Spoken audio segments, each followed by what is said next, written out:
Hi folks, I'm Graley Herren. I am an English professor here at Xavier, teach a wide variety of things, but my latest obsession in and out of the classroom is Bob Dylan.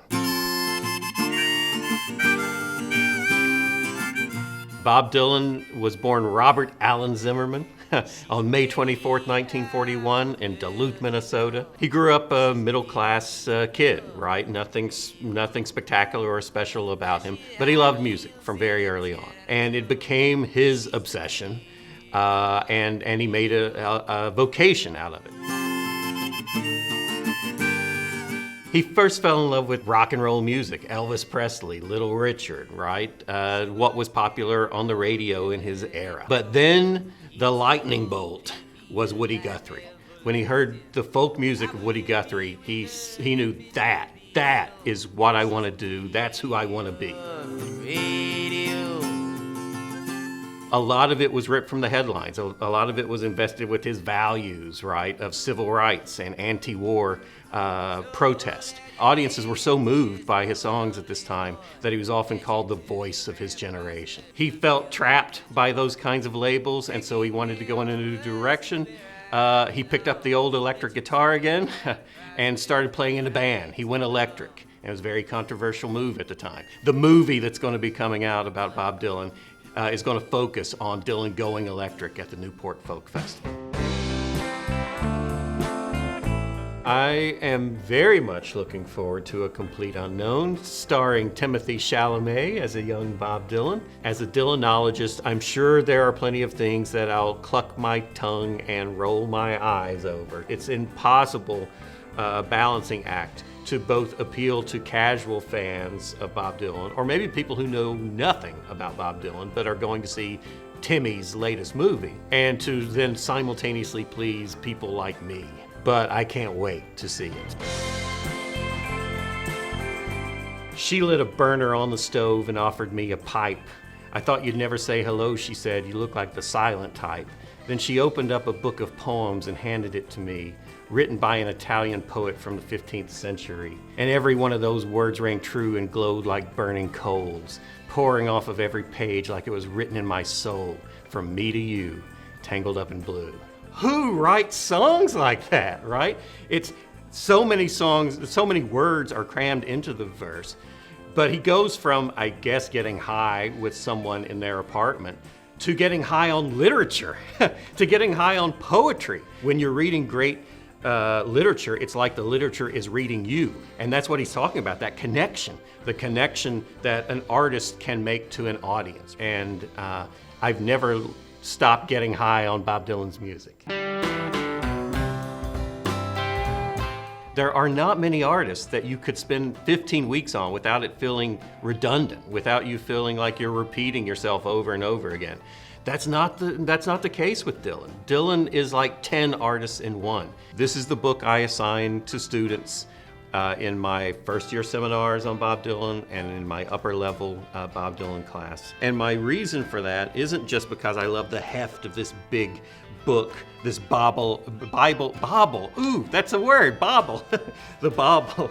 But it allows me to engage with the text, right? It allows me to obsess over these songs, right? Each time I teach these songs again, I'll have a new idea. Or sometimes a student will come up with an idea that I never thought of before. I think one of the things that I connected to when I was a teenager, first encountering Bob Dylan, and that I can see my students still connecting to as well, is this realization that there are a lot of things severely messed up about the world that they're inheriting. And Bob Dylan was called the voice of his generation, I think, because he so accurately captured that sense of outrage, but also that sense of hope that maybe we can do better. I think that why Bob Dylan songs still matter and still get sung in all sorts of contexts is because he does tap into these universal themes and passions and problems, but also a desire to somehow make progress in fixing those problems. Well, he certainly speaks still to modern singers who are constantly covering him. If there's an artist who has been covered more times than Bob Dylan, I'm not aware who that person would be. In terms of just my favorite, I think Rod Stewart's cover in the early 70s of Tomorrow is a Long Time is just gorgeous. But my favorite cover to teach in class has to be Adele's Make You Feel My Love. My hot take is that Bob Dylan is a great singer and that he's at least as important as a vocalist as a songwriter. Only 2 people have ever won both a Nobel Prize in Literature and an Oscar. One is George Bernard Shaw, the other is Bob Dylan.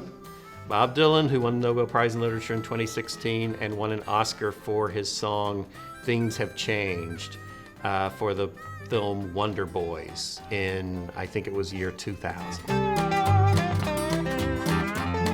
I'm gonna say Street Legal. So this is after the big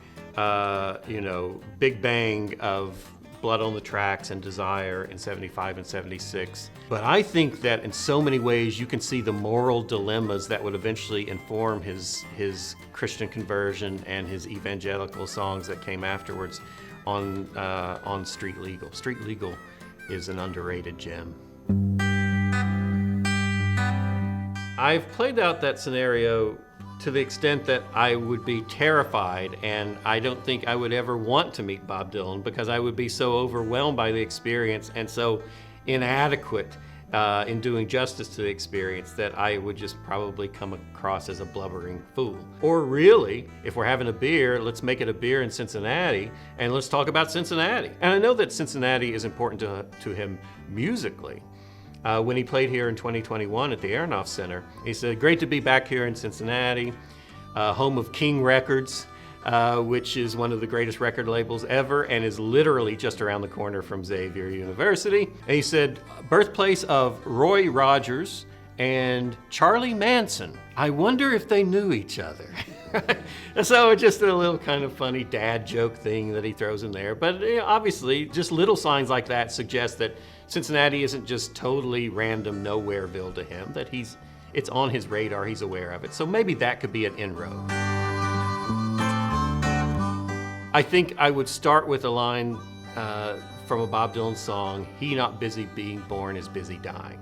Bob Dylan is a great inspiration for a life well lived and a life devoted to passion and to art. And that constant commitment to growth and development and searching and asking and trying and risking and failing, but a lot of the time succeeding, is how you ought to live your life. And Bob Dylan's a great inspiration for that musically.